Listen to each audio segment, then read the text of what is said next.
Alors, qui aurait pu croire que Tupac Shakur, il est décédé, ça fait plus d'une vingtaine d'années, 25 ans même, mais il fait encore parler de lui comme une légende vivante. Il est encore très vivant dans les esprits. Donc, avait eu une histoire d'amour avec Madonna. Donc, les deux avaient vécu une relation d'amour secrète, comme dans les films. Tupac, le rappeur rebelle, icône du hip-hop, et Madonna, la queen of pop. Une combinaison improbable, mais bien réelle. Et quand on regarde vraiment, on se dit, est-ce que c'était vraiment si improbable que ça? Mais peut-être à l'époque qu'ils étaient ensemble, ça l'était. Et cette histoire a refait surface à travers une lettre de rupture bouleversante écrite par Tupac en 1995 depuis sa cellule de prison parce qu'il avait été, dans cette période, il était en prison. Et on va regarder le tout ensemble. Il y a les petites captures d'écran que vous allez pouvoir reprendre, le relire vous-même. Mais on y va, on est dans le Doha Talk, donc on y va.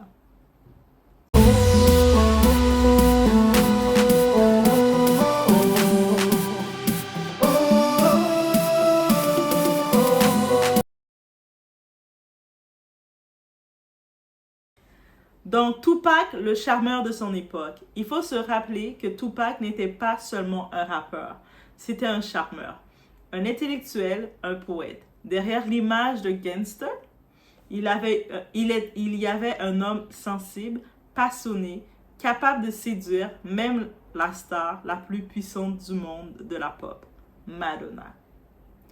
Leur relation prouve que Tupac avait cette aura magnétique, ce mélange de danger et de profondeur qui fascinait. On a pu le voir jusqu'à maintenant, récemment, il y a son ancienne amie Jada qui a tellement des images de Tupac que sa propre fille écrivait Cher Tupac, dommage que tu n'es plus là, tu aurais changé notre vie. Eh, pardon, Jada. Donc on imagine qu'est-ce que Jada a pu dire à sa fille. On regarde ensemble le contexte de cette fameuse lettre. En 1995, Tupac est en prison. C'est dans ce contexte qu'il écrit une lettre à Madonna où il explique pourquoi il doit mettre fin à leur relation. Donc, c'est une lettre de rupture. Tu sais, c'est comme dans l'époque, maintenant, vous avez les gars qui rompent par message texte. Non, lui, c'était une lettre de rupture à la main. Il lui avoue que même s'il l'aimait, il avait peur que leur couple ne soit pas accepté. Il explique que pour un jeune homme noir, à cette époque, être vu publiquement avec une femme blanche et surtout une star mondiale pouvait mettre en danger sa carrière et son image. Donc il s'est sacrifié, il l'aimait mais il s'est sacrifié par amour. C'est comme je veux pas nuire à ton image ma chérie. C'est comme tu as une image à défendre et puis si je me mets avec toi, ça peut te nuire. Je t'aime trop pour ça. Je vais sacrifier mon amour pour toi. Cette lettre est un témoignage puissant du poids du racisme et des pressions sociales sur les relations interraciales dans les années 90. Maintenant, on est rendu en 2025, c'est rendu tellement loin de penser à ça, mais à cette époque, en 95, d'avoir des couples interraciales, des couples mixtes, c'était complexe. Et jusqu'à maintenant, je vois, il y a certains petits débats qui se passent sur les couples mixtes, sur comment ils, avec stock et tout ça. Ça, c'est une autre vidéo que je peux faire. Mais quand on y pense, à l'époque, c'était vraiment, tu pouvais tout perdre, là. Et lui a pensé à ça. Une rupture par amour et par peur. Dans ces mots, on sent toute la contradiction de Tupac. Il regrette de la blesser, mais il se dit obligé de se protéger. Il parle de son image et de la peur de trahir la communauté qu'il a érigée en héros. Donc la communauté noire aussi, on le voit arriver avec une femme blanche, ça risque de mal être perçu. Donc il pensait à qu'est-ce que les gens vont dire et c'est tellement triste d'imaginer ça. Donc tu veux aimer quelqu'un, t'aimes quelqu'un, tu veux être avec cette personne, mais tu te prives d'être avec cette personne à cause de mais qu'est-ce que les gens vont dire, mais qu'est-ce qu'ils vont dire. Et ça c'est triste, guys.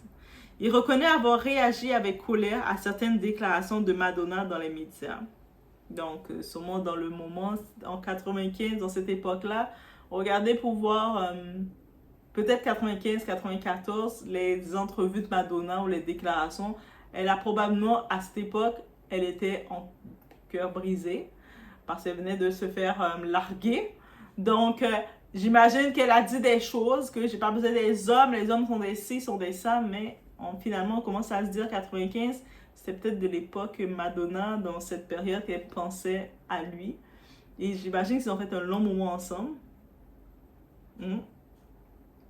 Il reconnaît avoir réagi avec colère, donc tout ça. C'est une rupture douloureuse, non pas parce qu'il n'avait pas de sentiments, mais parce que le monde autour d'eux ne les aurait pas laissés vivre cet amour librement. Et c'est tellement triste de se dire qu'en 95, que même s'il était adulte à certains points, mais la pression sociale, comment ça t'affecte, comment ça peut détourner ta réalité, ça peut changer ta réalité, la pression sociale.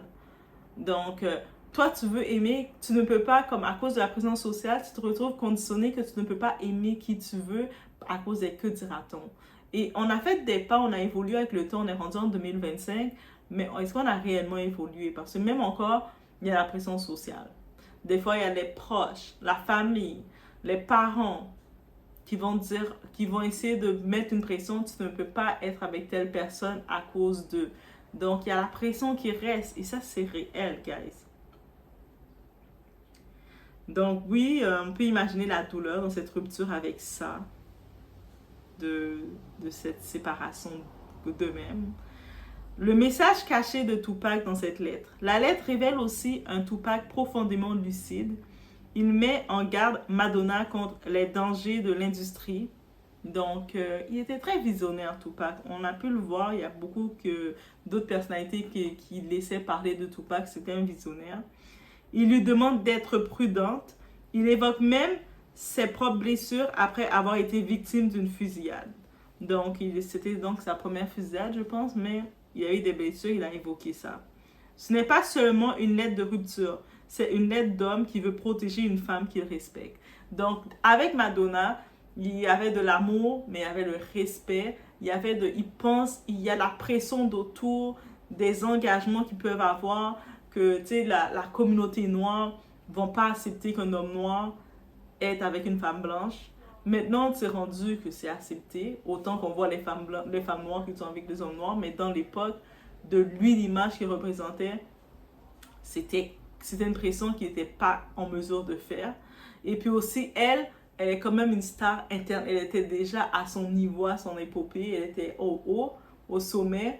Mais ça allait être compliqué pour elle. Elle risquait de perdre beaucoup de contrats dans l'industrie. Il a aussi mis en garde, fais attention. Tu sais, il était très lucide. Tu sais, t'imagines, c'est comme une lettre de séparation, de break-up, mais il te conseille de faire attention. Il veut quand même ton bien. Il veut que tu sois bien. Et c'est beaucoup, là. Et quand on regarde le tout, l'histoire d'amour entre Tupac et Madonna nous rappelle que derrière les strass et les projecteurs, les célébrités vivent les mêmes contradictions que nous. Amour, peur, image, société. Tupac restera à jamais l'un des plus grands rappeurs de l'histoire, mais cette lettre nous montre surtout l'homme vulnérable, amoureux et réaliste qu'il était. Et toi, est-ce que vous pouvez imaginer Tupac et Madonna avaient partagé une telle passion? Et puis, on se dit ça comme ça, on est en train de l'imaginer maintenant. On prend le moment d'imaginer. Ils auraient pu laisser tomber tout ce que les gens disent et décider de tout risquer pour se mettre ensemble. Tu sais, l'emblème que ça aurait créé, là, peut-être ça aurait même changé le détour de sa vie. Peut-être, en ce moment, ils sont encore vivants. Je sais pas pourquoi, mais peut-être que oui. Peut-être qu'il sera encore vivant aux côtés de Madonna. Donc, et on aurait vu, ça serait ce couple-là. Mais bref, on va rester avec des on aurait pu. Mais avec cette lettre-là, ça nous montre l'autre côté de Tupac, que c'était pas le gangster que le monde veut le faire croire, c'était juste un mauvais gangster. C'est un homme très intelligent, très lucide, qui avait vraiment il a vraiment créé un impact dans la vie des gens qui étaient autour de lui. On l'a vu, il y a beaucoup de gens qui ont été impactés par lui, que ce soit Jada, et pas qu'elle, il y a beaucoup d'autres. Mais bref. Et je pense qu'il y avait même un moment, c'est Mariah Carey qui disait comme un crush sur lui. Bref, je ne me rappelle plus. Mais il y a quand même beaucoup qui aimaient cette énergie de Tupac, qui était dans leur vie. Mais bref, c'était un petit retour sur Tupac. Laissez-moi savoir. Qu'est-ce que vous en pensez? Est-ce que vous étiez au courant de cette histoire d'amour? Et puis au moins, c'est juste vous laisser savoir qu'en 2025, on ne vit pas pour les gens. On ne vit pas pour qu'est-ce que les gens vont dire, est-ce que c'est correct. Oh non, je peux pas sortir avec lui, il est de tel pays. Des fois, quand j'écoute, surtout, une petite parenthèse que je fais rendu là, des fois, je vais écouter ma mère, elle va me dire, ah non, tu peux pas fréquenter telle personne, il est de tel pays. Non, tu peux pas être avec telle personne, c'est tel pays. Mais je suis comme, si à chaque fois, je vais m'arrêter une relation ou de parler à quelqu'un parce que toi, tu as t'as des arrêts ou des pensées de ce que toi tu juges qui est bon pour toi et tu veux le continuer dans ma vie pour me dire de rien faire, mais je vais jamais rien faire réellement. Donc, c'est le message que je vous lance à vous aussi. Peut-être que vous êtes en...